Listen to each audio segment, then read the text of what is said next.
안녕하십니까. 종교란 무엇인가? 두 번째 시간입니다. 강의를 녹화하는 게 녹록치가 않습니다.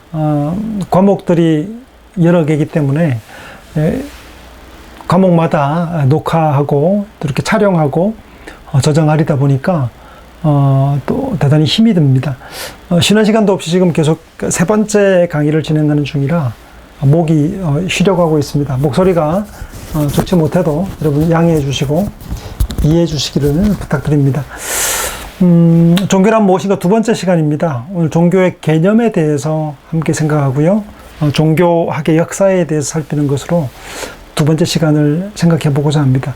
본격적으로 이렇게 종교의 내용들 그리고 각 종교들의 교리나 이야기들을 살피기 전에 종교가 무엇인지에 대한 개념부터 살피는 것이 좋겠죠.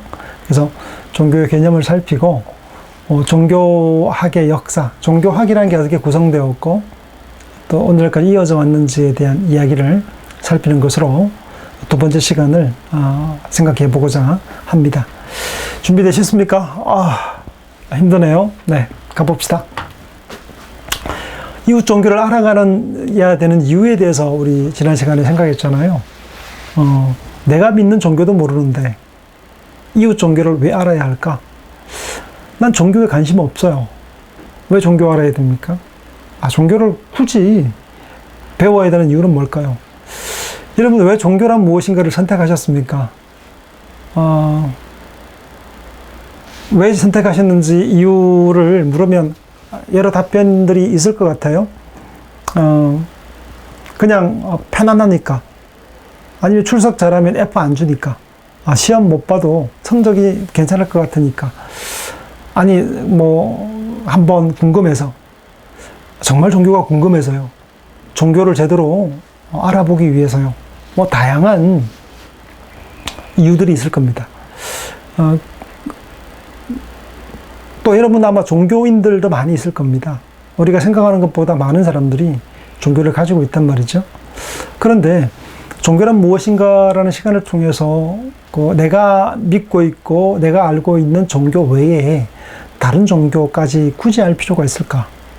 굳이 알아가야 될 필요가 있을까요?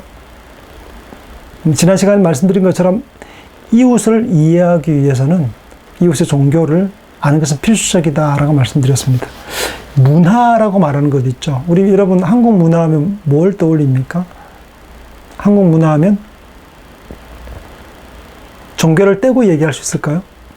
그럼 고려 역사를 얘기하면서 불교를 빼고 얘기할 수 있을까요? 조선을 이야기하면서 조선의 역사를 얘기하면서 유교를 빼고 말할 수 있을까요? 신라시대, 고구려를 이해하면서 도교를 빼고 설명이 가능할까요? 신라에 불교를 많이 핍박했죠. 화랑도, 낭도들도 그 종교성 있는 종교적인 제의를 가진 표현들이죠. 여러분 역사를 이야기하고 문화를 말할 때 그 문화 속에는 반드시 뭐가 포함되어져 있냐면 종교가 포함되어져 있습니다. 종교를 빼고 우리 역사나 문화를 말할 수가 없어요. 그만큼 여러분 피부치처럼 결합되어 있는 우리 삶과 밀접하게 담겨져 있는 내용이 바로 종교라고 말할 수 있어요. 이웃에 대한 이해, 우리 사회에 대한 이해, 그리고 서구 사회에 대한 이해를 하려면 종교에 대한 이해가 필수적입니다.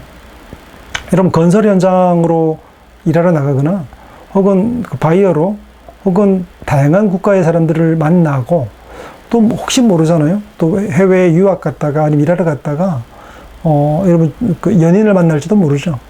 근데 그 시대 상황 또 그 사람들이 구성되어져 있는 문화를 안다는 것은 종교성과 함께 간단 말이죠.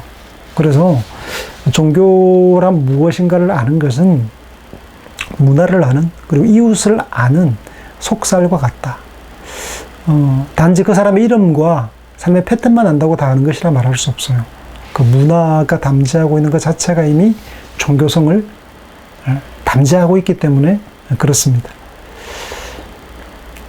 막스 밀러라는 사람이 이렇게 표현했습니다. 하나의 종교만 아는 사람은 아무 종교도 모른다. 나만 아는 사람은 나도 모른다는 표현과 똑같은 표현입니다. 자기만 아는 사람 있잖아요. 이웃을 모르면 나를 알 수가 없죠. 상대가 나를 불러주고 나에 대해 평가해주고 나를 이해하는 만큼 나도 나를 이해할 수 있습니다. 이게 내가 아는 종교만 이해하자. 난 기독교인인데 불교 나는 뭐 몰라도 돼. 나는 불교인인데 기독교 필요 없어. 난 몰라도 돼. 그것은 사실은 자신이 가지고 있는 종교에 대한 이해조차도 못하고 있다는 말과 같습니다. 밀러의 표현에 따르면 그런 거죠. 모르는 것입니다. 내가 믿는 종교에 대한 분명한 지점과 위치를 알기 위해서입니다. 내가 있는 위치를 알기 위해서는 이웃을 알아야 되죠. 내가 누구인가를 알려면 상대를 알아야만 합니다. 이런 노래가 있습니다.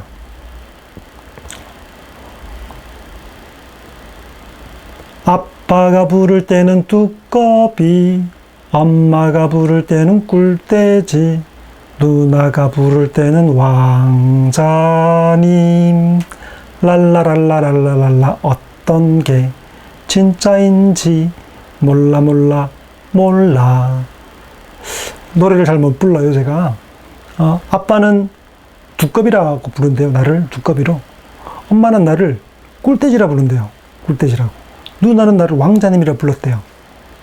나는 과연 누구일까요? 몰라.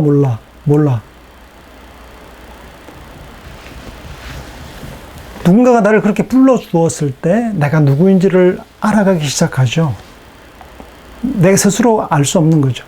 이웃 종교, 이웃 문화, 상대와 이웃을 모르면 나를 알 수 없어요. 관계 속에서 우리가 드러나기 때문에 그런데요. 내가 있는 위치와 지점을 알기 위해서, 내가 믿고 있는 종교에 대해서 보다 분명하게 알려면, 이웃의 토양들을 이해하는 노력들이 필요합니다. 기독교를 알아야 불교가 더 분명하게 드러나요. 불교를 알아야 기독교가 더 분명하게 드러나요. 다종교 사회인 한국에서 이웃을 이해하고 좋은 관계를 형성하려면 반드시 종교에 대해서 알아야 하는 거죠. 지난 서론 시간에 계속 이야기했던 이야기잖아요. 그리고 인간이 다른 동물과 다른 지점이 바로 종교에 있습니다. 그러면 동물도 지능이 있어요. 동물도 연합을 합니다. 협동을 해요. 사냥하는 것 보면 협동을 해서 사냥을 해요. 무리지어 이동하죠. 개미나 벌들도 아주 체계적인 조직과 집합 힘들을 가지고 있습니다. 체계를 가지고 있단 말이에요. 질서도 가지고 있고요. 어떤 정치 형태도 가지고 있단 말이에요. 그런데 무엇이 다른 것이겠습니까? 인간과 동물의 근본적인 차이는 여러분 판단, 지능 이런 것들이라기보다는 생각하는 것도 포함하겠습니다만 우리가 눈에 보이는 것, 본능 이상의 것을 생각하잖아요. 인간의 능력이라면 종교가 바로 그런 것입니다. 종교적 인간, 이것이 바로 동물과 구분되는, 가장 분명하게 구분되는 지점이라고 할 수 있겠습니다. 사실 종교가 국가를 고대 역사를 보면 형성시켜요. 신화가 그 사회와 단체를 결속시키는 것처럼 종교가 그 문화와 사회를 결속시키고 단일화시킵니다. 여러분, 어떤 힘이, 힘을 통해서도 결합할 수 있지만 그 힘보다 강력한 힘이 뭐냐면 종교란 힘입니다. 그래서 인간은 그렇게 결속되어 왔고, 민족들과 피부색이 다름에도 불구하고 연대와 하나를 일치를 이루어가는 방식으로 형성해 왔는데, 종교가 가장 강력한 연맹, 결합체를 읽어왔다는 거죠.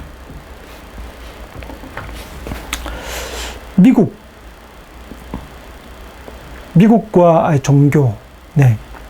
여러분, 지금 트럼프 대통령이 재선을 위해서 열심히 선거운동하는 중인데요. 바이든 후보와 지금 좀 겨루고 있는 중이죠.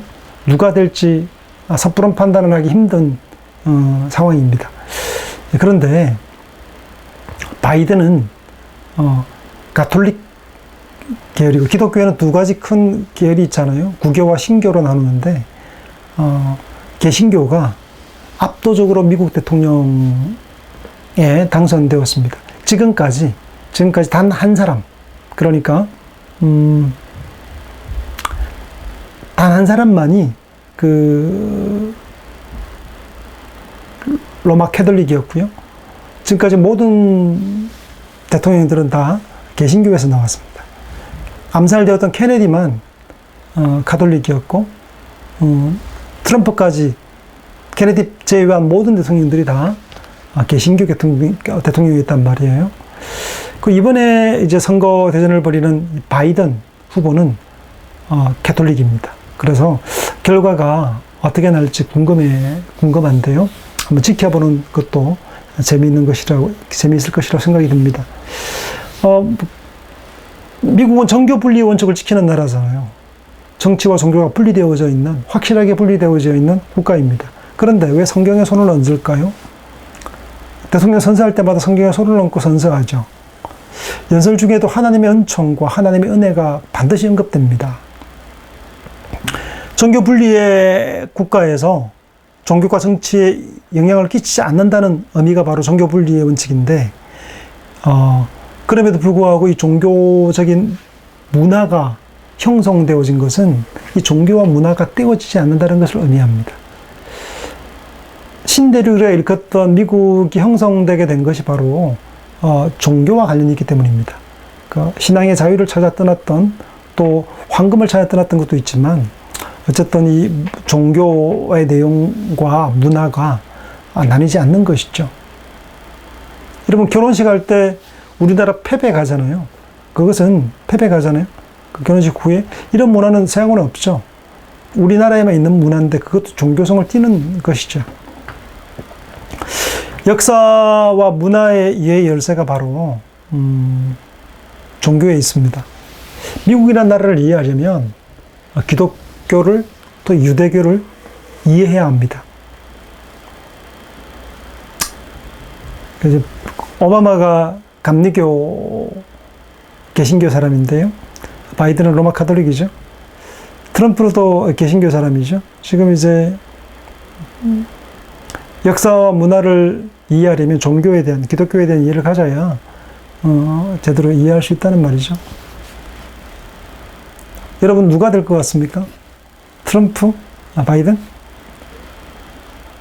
예, 누가 됐으면 좋겠습니까?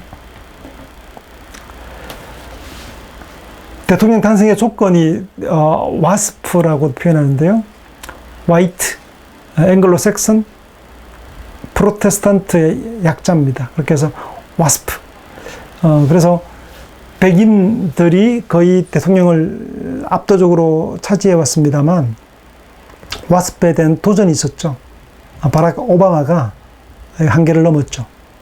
유색 인종인 오바마가 대통령에 당선되었고, 또 사실은 많은 부분 이게 도전에서 넘어선 사람인 거죠.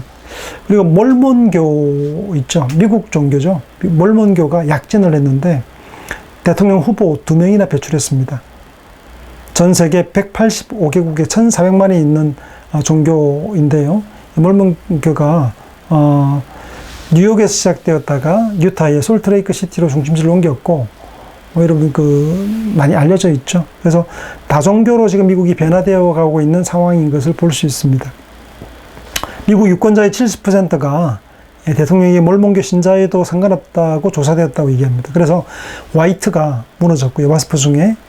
그리고 이제 프로테스탄트가 무너졌습니다. 그래서 이제는 이제 누가 대통령이 되어도 상관없을 만큼 이렇게 다종교 형태로 변화되어 가고 있죠. 그래서 전에 오바마가 롬니, 그러니까 몰몬교 대선 후보를 누르고 재선된 바 있는데요. 그렇죠. 클린턴이 사실은 서재 작업을 많이 했습니다. 클린턴이 뉴욕의 할렘가에 주택을 짓고 살았어요. 그래서 그 흑인들이 주로 살았던 음침한 지대가 굉장히 밝아지기 시작하면서 신장들이 많이 이루어졌습니다. 최근에 또다시 트럼프가 집권하면서 유색인종과의 갈등들이 계속 일어나고 있는데, 그 작업들을 계속해서 화해하려는 시도들이 계속 있어 왔는데, 또 극단화되는 그 와스프의 조건으로 돌아가려는 시도들이 있는 것을 볼 수 있죠. 이런 문화 속에서 미국의 흐름들을 이해할 수 있겠습니다. 미국은 선벨트 라인이라 그러죠. 남부와 북부의 엉어리가 아직도 남아 있습니다. 남부, 그러니까 텍사스나 그 플로리다 남부 지역에 있던 전통적으로 농업을 옛날에는 지었고요. 그리고 부시 때부터 계속해서 당선되는 공화당의 사람들, 이 사람들은 주로 이제 로켓 마탄이나 보잉사라 같은 군수 물자를 가동해서 전쟁을 통해서 10년에 한 번 정도 전쟁을 해야 군수 공장이 돌아가니까 그런 방식으로 유지되는 어떤 체제라면, 북쪽이 있죠. 북쪽에 북군과 남군이 옛날에 싸웠잖아요. 그 선배틀 라인이 그대로 남아 있습니다. 북쪽에 뉴욕 지역에 있는 상업, 뉴욕과 보스턴 무역 중심의 국가 형태를 지향해가는 민주당이, 이 두 당이 격렬하게 오가면서 투쟁을 하고 있는, 남북이 여전히 경쟁하고 있는 모습을 보게 됩니다. 어쨌든 이런 문화를 좀 이해할 필요가, 종교를 이해해야 문화가 보일 수 있겠죠. 유럽 사회도 마찬가지입니다. 유럽도 여러분 다종교 사회로 변모되어 가고 있습니다만, 최근에 시리아로부터 난민들, 그리고 많은 사람들이 터키로부터 난민들이 유입되면서 이슬람교가 약진을 하고 있고, 많은 교회 모스크들이 유럽 사회에서 많이 등장하고 있습니다만, 그래도 여전히 크리스천 클럽이라고 그러죠. 크리스천 클럽이 이유입니다. 터키가 유럽에 가입하고 싶어도 진행이 더딘 가장 큰 이유는 뭘까요? 여러 가지 이유를 댑니다. 유럽 사회에서는 인권 문제, 또 경제력 문제, 민주주의를 억압하는 문제, 독재 문제, 이런 다양한 문제를 이야기하면서 안 돼, 너희들 아직 멀었어 라고 얘기합니다만, 소수민족에 대한 박해라든가 쿠르드족에 대한 박해, 이런 이야기를 합니다만, 심층적으로 뿌리 깊이 들어가 보면 사실 종교 문제입니다. 터키는 이슬람 국가죠. 그런데 유EU 국가들은 모두가 다 기독교 국가라는 말이죠. 그러니까 기독교 국가라고 쓰지 않아요. 그럼에도 불구하고 뿌리 깊게 문화적으로 형성되어 있는 토대가 기독교 문화를 형성하고 있기 때문에 크리스천 클럽이라는 어떤 반발감, 이런 것들이 존재한다는 거죠. 대거 유입될 터키 이슬람교도에 의한 테러 위험에 대한 위협들도 하나의 요소이기도 하겠죠. 그리고 노동자들이 밀물듯이 건너올 수 있겠죠. EU 가입되면 아마 터키 사람들 거의 다 유럽으로 갈지 모르겠어요. 왜냐면 잘 먹고 잘 살 수 있으니까. 저임금 노동자 유입으로 실업률이 상승해서 아마 유럽 사회가 골머리를 앓게 될 겁니다. 이번에 블랙시트를 통해서 영국이 유럽으로부터 떨어져 나가는 이유가 시리아 난민 안 받겠다는 거잖아요. 그죠? 분배해서 다들 이렇게 받기로 했는데, 받지 않겠다고 떨어져 나가는 거 아닙니까? 그래서 기독교와 이슬람의 일자리 싸움으로 비화될 가능성이 존재하는 거죠. 지금도 이미 시리아 난민으로 그런 일들이 앞으로 향후 벌어질지 모르겠습니다만, 어쨌든 터키가 들어오게 되면 그런 일들이 벌어지겠죠. 그래서 종교적 갈등이 발생할 때, 이슬람과 기독교가 오랫동안 7세기 이후로 계속해서 이어져 왔던 갈등 아닙니까? 그 갈등이 시작되면 아마 그 난민들과 아마 이후 사태가 아마 기름을 붓는 일들이 되지 않을까 하는 우려들이 있는 거죠. 그래서 국제관계는 사실 또 어떻게 보면 종교는 긴밀하게 연결되어 있는 모습을 보게 됩니다. 그렇게 반대하시는 분도 계실 거예요. 그건 아닐 거야 라고 말하는 분도 계실지 모르지만, 종교에 대한 입장에서 바라보는 시각에서는 그런 개연성이 충분히 있다라고 말씀드릴 수 있겠습니다. 달라이 라마죠. 티베트 불교. 티베트는 정교 일치 체제의 국가였죠. 중국에 의해서 신장 유교로가 그 아래 티베트 독립하지 못하고 지금도 독립하지 못했죠. 달라이는 큰 바다란 뜻이고요. 라마는 살아있는 부처란 뜻이거든요. 그래서 라마교는 인도계, 네팔계, 중국계로 혼합된 독특한 불교를 형성했고요. 제14대 달라이라마가 선출되었는데 1940년에 취임을 했습니다. 중국으로부터 독립을 쟁취하기 위한 투쟁을 계속해서 벌여왔고요.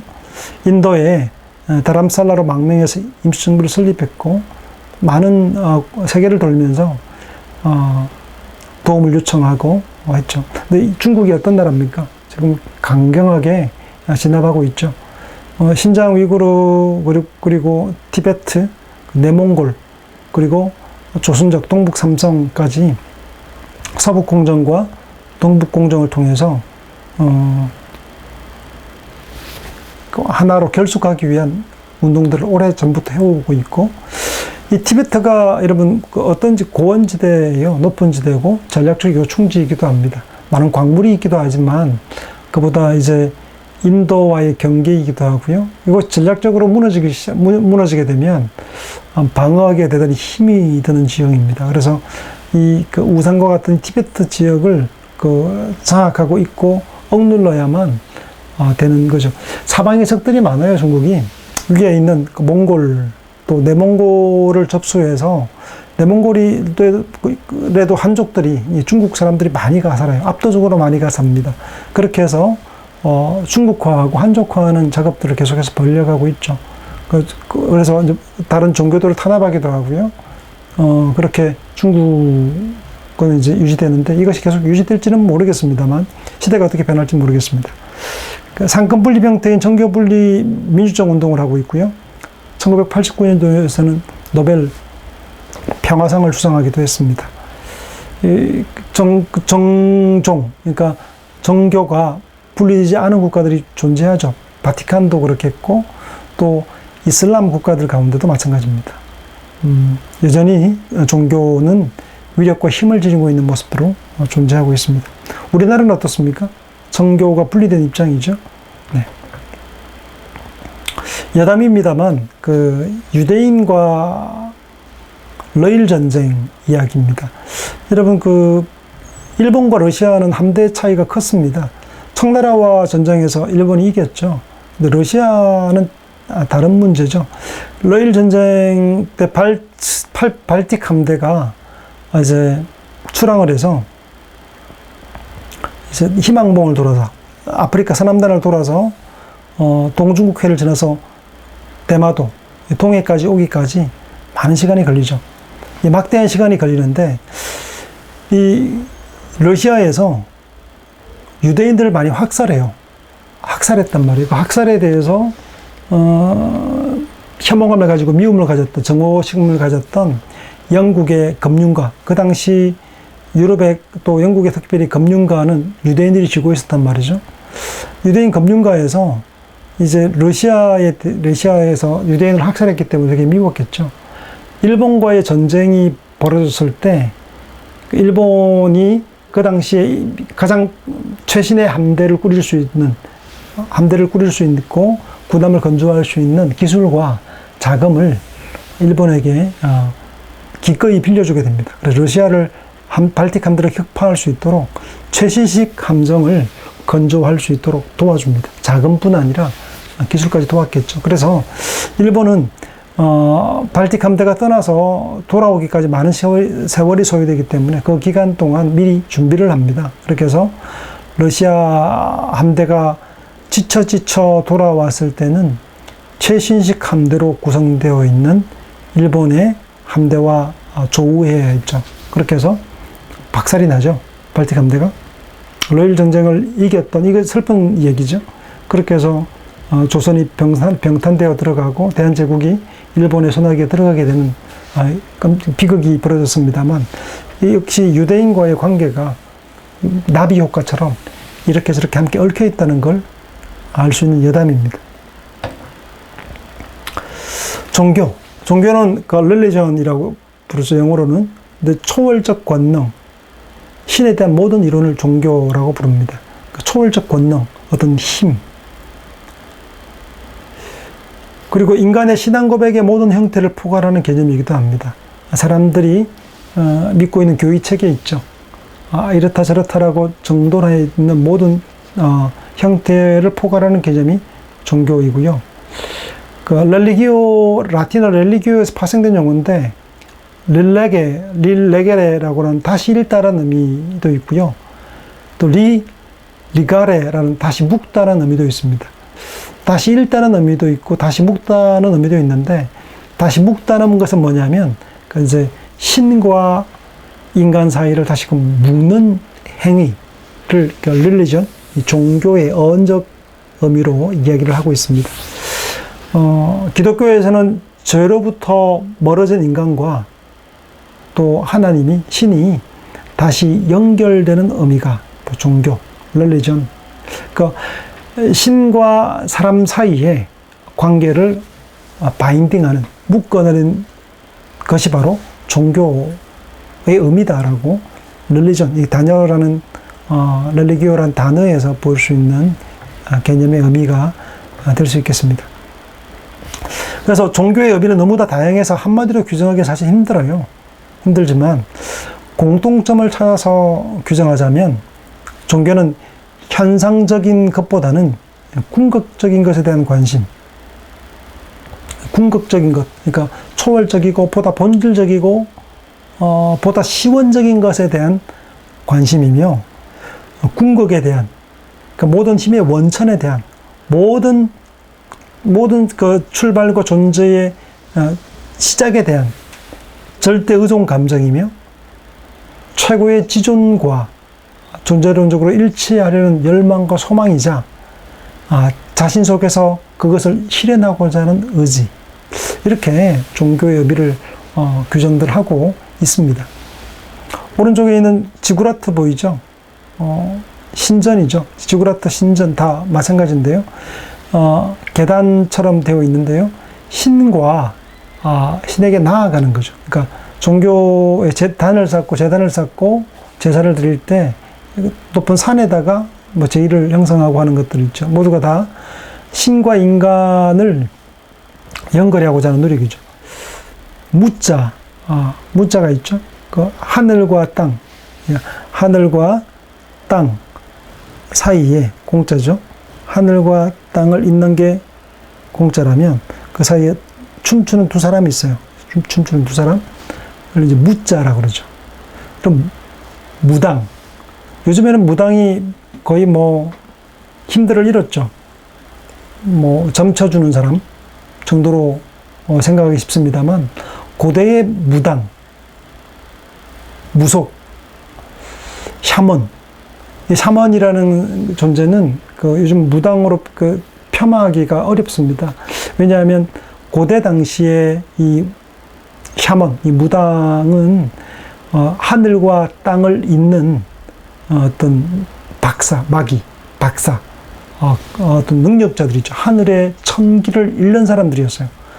천문학을 알고 땅의 지리학을 알고 인간에 대한 이해를 통해서 여러분 하늘을 천문을 읽으면 일기 변화, 계절의 변화를 읽어내죠.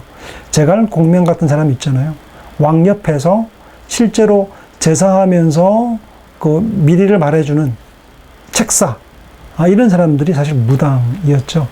샤먼들이 그런 역할을 했단 말이에요. 인간에 대한 기륭화복과 죽음의 문제를 다루는 사람.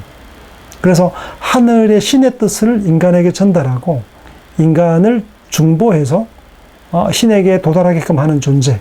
이게 바로 샤먼, 무당이었죠.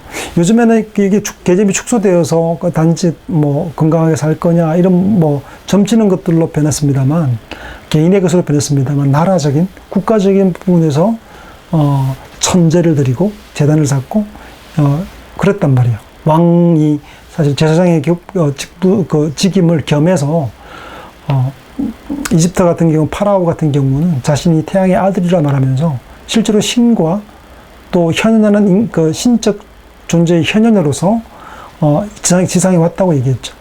당군 같은 경우도 마찬가지죠. 당군도 역시 마찬가지로 하늘의 왕자, 하늘의 자식으로 신인적 존재로 얘기하는 거죠. 길가메시 서사수에 나오는 그 우르크의 왕이었던 길가메시 역시도 3분의 2는 신이고 또 3분의 1은 인간인 신인적 존재, 그 왕권 권력과 함께 신의 권세로와 힘으로 다스린다는 의미를 부과했기 때문에 대단히 큰 위험을 지녔던 시대, 재정일치의 사회였던 거죠. 그래서 종교의 의미는 이 무자에서 보는 것처럼 춤으로 신을 내리게 할 수 있는 자, 하늘과 땅의 화해, 중보하는 역할을 했던 역할, 이게 이제 하늘과 땅을 잇는 역할인 거죠. 이게 바로 종교의 의미라고 할 수 있겠습니다. 그 하늘과 땅에 갈라진 틈을 춤과 노래를 불러 중재한다는 의미였죠. 그래서 고대 세계 문화에 보면 늘 이제 그 제사를 드리고 신에게 짐승을 바치고 또 무녀들이 있고 춤추는 무녀들이 존재했죠. 뭐 이런 형태로 종교가 이루어졌는데 그것이 바로 하늘과 땅 그리고 신과 인간을 잇대는 그리고 연결하는 역할을 했던 거죠. 이 종교의 의미는 그런 의미를 레게레라고 표현했던 것처럼 다시 묶어내는, 다시 바인딩하는, 떨어져 있는 관계를 다시금 합치하는, 소원해졌던 관계를 다시금 합치하는 역할을 했던 거죠.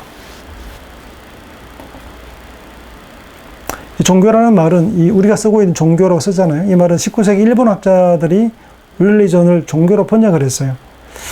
그래서 종자는 사실은 근본이라는 뜻입니다. 가장 밑바닥에 있는 거 있죠. 종교 가장 밑바닥, 가장 근본적이고 가장 최상의 경지, 가장 근원이 되는 것이 의미인데 그것을 가르치는 것, 그 학문의 권원, 또 인생의 권원, 삶의 권원, 어떤 권원에 대한 경지를 가르치는 것을 종교라 불렀고요. 진리를 찾아가며 진리의 뿌리에 해당되는 것이 바로 종교다라고 생각했던 거죠. 그 초월적 실제에 대한 믿음 체계, 믿음의 체계, 종교라고 말할 수 있겠죠. 초월이라는 말에서 볼 수 있는 것처럼 눈에 보이는 또 귀에 들리는 또 손으로 어떤 만져지는 이런 것들의 방식을 넘어서는 거죠. 넘어서는 내용들을 이해하는 거죠. 종교라는 것은 여러분 눈에 보이고 사물에 만져지고 들리고 눈에 보는 것으로 해석되지 않고 그 너머에 있는 거죠. 보이지 않고 들리지 않고 만져지지 않음에도 있는 존재, 초월적 실제죠. 그 사람들이 옛날 사람들이요. 지금은 이제 두뇌 속에 사람의 마음이 있다고 생각하는 사람이 있잖아요. 그 모든 것이 다 기계처럼 움직인다고 생각하는 사람들이 과학자, 뇌생리학자들이 있습니다만 사실은 우리의 마음 있죠. 마음은 어디에 있습니까? 뇌를 잘라 분해해도 마음이 보이지 않죠. 옛날에 심장에 있다 생각했어요. 더 고대 사람들은 창자에 있다 생각했어요. 창자. 우리 내장에 있다고 생각했어요. 애가 끓는다 말할 때 마음이 끓는다는 의미와 같았어요. 애가 끓는다. 애간장이 녹는다. 그 내장에 있다고 본 거죠. 근데 그게 심장으로 올라와요. 내 가슴이 뜨거워진다. 뭐 사랑에 내 마음이 있는 것처럼 얘기하죠. 근데 현대는 뇌로 올라왔어요. 그죠? 뇌. 모든 것이 뇌에 의해서, 뇌의 어떤 화학 반응에 의해서 일어나는 거라고, 아픈 것도, 사랑을 느끼는 것도, 행복한 감정을 가지는 것도 아주 낭만스럽지 못하게 뇌의 어떤 파동과 뭐 어떤 화학적 반응 때문이라고들 얘기합니다만, 마음 보이지 않잖아요. 그러나 존재하지 않습니까? 보이지 않는 존재, 만져지지 않음에도 불구하고 근원적으로 존재한다고 믿는 초월적 실제에 대한 근본적 존재에 대한 이해, 그것을 구하고 또 찾아가고 교육하고 또 믿는 체계, 이걸 우리는 종교라고 부르는 것이죠. 폴 틸리라는 사람이 있습니다. 신학자이자 철학자인데요. 종교를 궁극적 관심에 사로잡힌 상태라고 표현합니다. Ultimate Concern이라는데요. 근원적인, 시원적인 것에 관심을 기울이는 것. 종교라는 것은 근원적이고 시원적이라는 것이죠. 모든 것을 잊게 하는, 눈에 보이는 모든 것들 배후에 보이지 않지만 존재하는 것에 대한 관심을 기울이는 것. 관심은 일반적 관심, 일상적 관심을 넘어서서 이 궁극적 관심이라고 부르고 있는데, 우리의 관심사는 뭡니까? 여러분, 지금 관심사는 뭐예요? 주식입니까? 아니면 성적입니까? 코로나입니까? 여자친구입니까?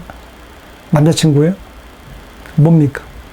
그저 먹고 사는 일상적 관심을 넘어서는 근원적인 관심이 바로 궁극적 관심이라고 부를 수 있는데, 그 궁극적 관심에 사로잡혀 있는 상태, 그것이 내 마음을 꽉 붙잡고 있는 상태, 이걸 종교라고 불렀던 것이죠.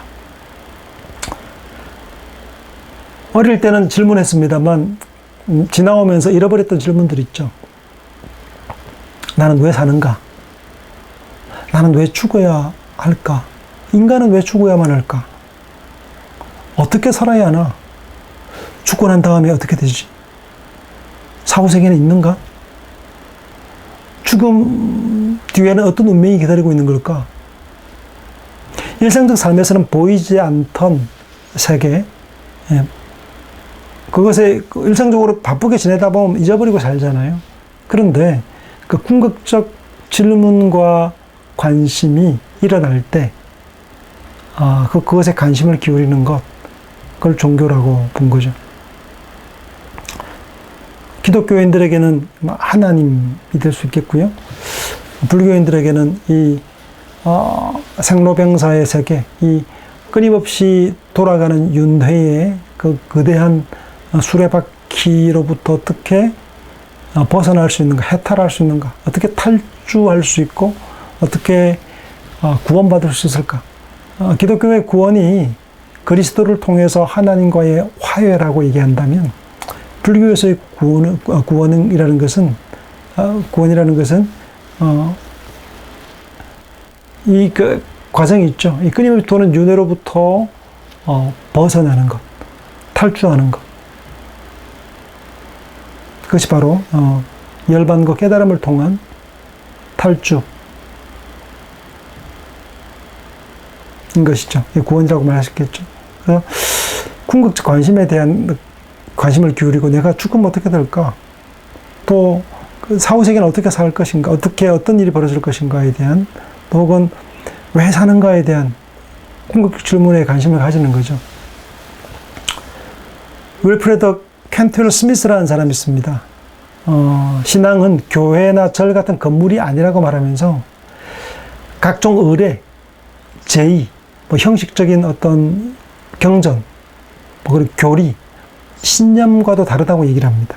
뭐라고 표현하냐면, 신앙이란 교리나 신념의 출처이자 권원이다라고 얘기를 합니다. 신앙이란 뭐로 보았다고요? 교리나, 우리가 이제 교리라고 말하는 것과 신념의 권원, 출처가 바로 종교라고 보고 있습니다. 그래서 초월적 실제와 교감할 수 있는 인간의 내적 바탕이 신앙이라는 거죠. 신앙이란 뭐냐면, 그 초월적 실제, 기독교로 말하자면 하나님과 신과 교감할 수 있고, 대화할 수 있고, 만날 수 있는 인간의 내적 바탕이 신앙이라고 본 거죠. 그래서 이 믿음과 이 신앙으로 인해서 종교적 문화가 생겨나고, 그것에 근거해서 뭐가 나타났다고요? 건물이나 예전과 저희들이 나타나게 되었다라고 본 거죠. 신앙은 문화를 따라서 달라지기 때문에 서로 다른 이름을 붙였다고 주장했습니다. 예수 그리스도를 믿으니까 그리스도를 따라서 한자로 하면 기독교라 부르고, 부다의 깨달음을 따르니까 깨달음을 따르니까 불교라 부르고요. 알라를 믿으며 평화를 추구하니까, 원래 이제 이슬람이 평화란 뜻이에요. 이슬람이 평화란 뜻인데 평화라 그러고, 돌을 만물의 원리로 삼기 때문에 도교라고 부르는.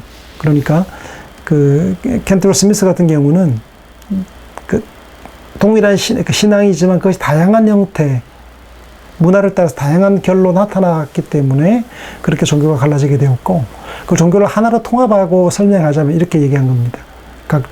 각종 의례나 교리 같은 것이 종교가 근본이 개념이 아니라, 신앙이라는 믿음과 교리의 출처, 권원이 바로 종교라고 얘기한 거죠. 종교학을 한번 살펴봅시다.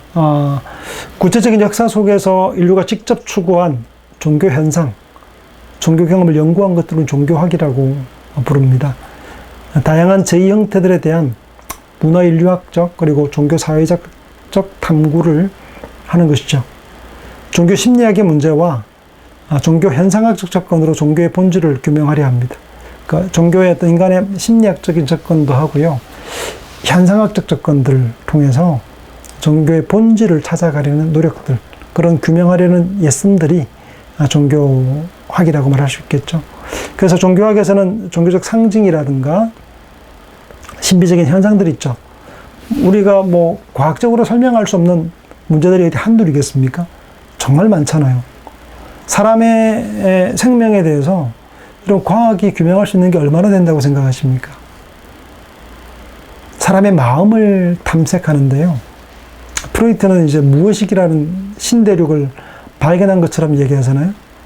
그 의식 세계 밑바닥에 있는 그 유빙으로 표현했죠. 빙하가 떠나 유빙이 조각난 것인데, 그 솟아있는 의식들은 작지만 그 밑에 있는 무의식이 거대하죠. 탐색 다 할 수 있습니까? 인간의 마음을요? 다 탐색할 수 있습니까?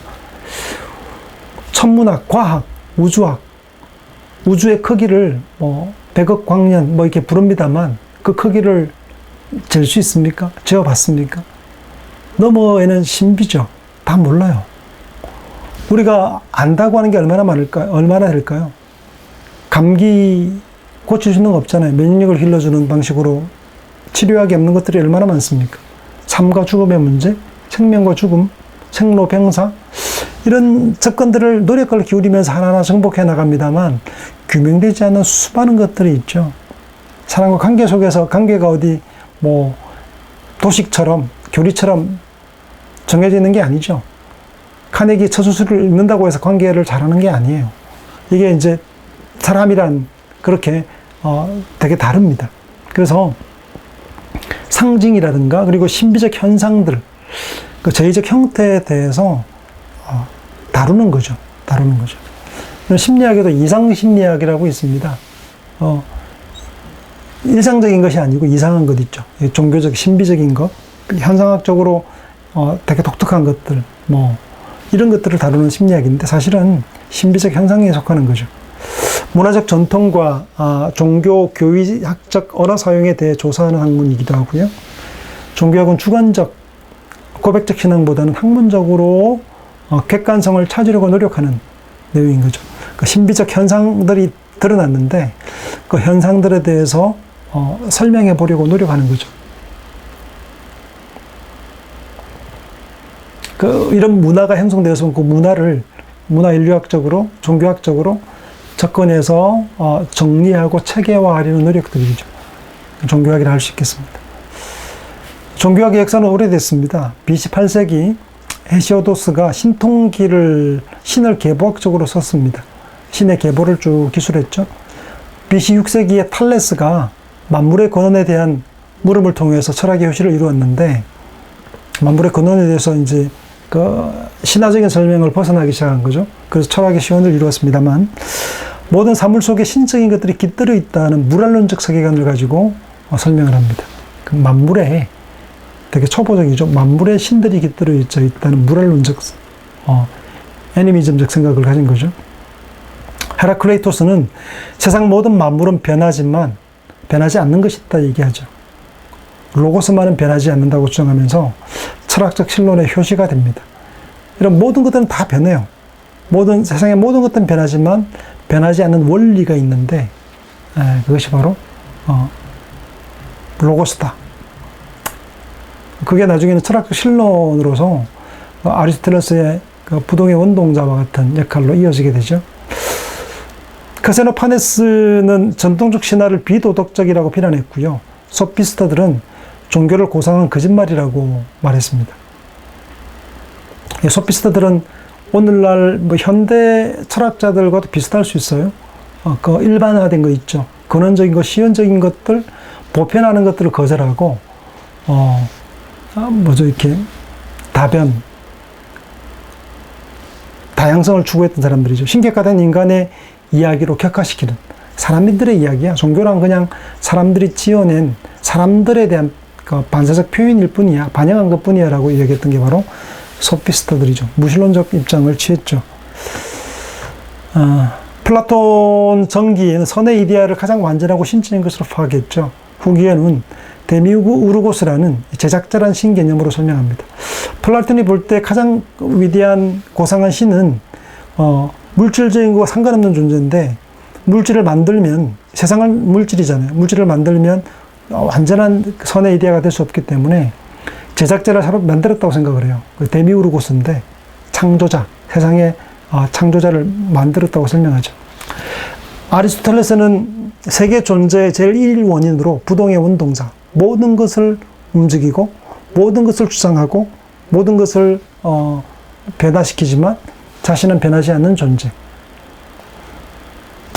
부동이지만 원동자, 모든 것을 움직이게 하는, 활동하게 하는 부동의 원동자로 신을 이야기합니다. 그걸 제1원인이라고 표현한 거죠. 아리스토텔레스 이론은 토마스 아퀴나스의 신 개념에 절대적인 영향을 끼치게 되고요. 그래서 그 신학대전이라든가 이런 신론에 많은 영향을 미치게 됩니다. 키케로는 종교를 신들이 원하는 바를 마음속 깊이 생각하는 것으로 정의합니다. 그래서 키케로는 로마의 신들을 권위와 강제를 가진 존재로 봤고요. 종교를 인간이 신적인 것으로 불리는 자연의 고차원적 질서에 종사하고 헌신하는 것으로 파악했습니다. 락탄티우스는 종교를 기독교적 의미, 즉 신과 끊어졌던 관계를 다시 회복하는 것으로 재결합하는 것으로, 하나님과 인간의 관계 회복으로 종교를 파악한 거고요. 아우구스티누스는 락탄티우스의 견해를 수용해서 신과 인간의 단절 관계를 재정립하는 기독교적 종교 개념으로 정돈하게 됩니다. 르네상스 시대에 오면 지오반니 보카치오와 에라스무스, 다른 문화권과의 접촉을 통해 비교 종교학이 이때로부터 출현하기 시작합니다. 이슬람을 접했죠. 기독교 세계가 사라센 문명과 접속하면서 큰 변화가 일어나게 되죠. 여러분, 스페인 뿐 아니라 지금 이스탄불 있죠. 이스탄불은 원래 콘스탄티노플이라는 기독교, 동방 로마의 수도였죠. 그 콘스탄티노플에 가면 아직도 성소피아 성당 같은 기독교 유물들이 남아 있습니다. 그리고 동시에 사라센, 이슬람이 정복하죠. 정복하고 나서 이슬람과 기독교 문명이 섞이게 되죠. 가장 아름다운 문명을 형성하게 됩니다. 문명이 섞이니까 그렇게 됩니다. 그리고 여러분 보십시오. 스페인의 남부 지역 있죠. 여러분 레알, 바르셀로나, 그리고 레알, 여러분 축구 좋아하시면 알자 들어가는, 레알 들어가는, 레알 마드리드부터 시작해서 스페인 남부 지역에 있는 지역은 사라셈, 이슬람이 정복하고 자리를 잡았던 지역입니다. 그 지역에는 기독교 문명과 이슬람 문명이 함께 섞여서 대단히 고상한 문명을 이루어서 보기 좋은 문화를 이루고 있습니다.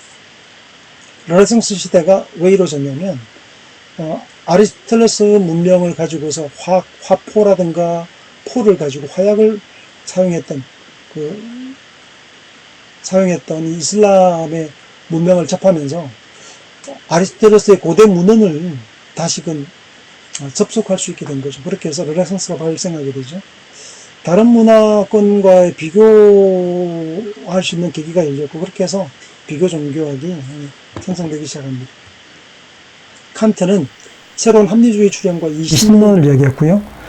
계시신앙을 넘어설 수 있는 이성신앙을 주장합니다. 우리 나중에 자세히 살피겠습니다만 윤리신앙 혹은 도덕신앙을 수립합니다.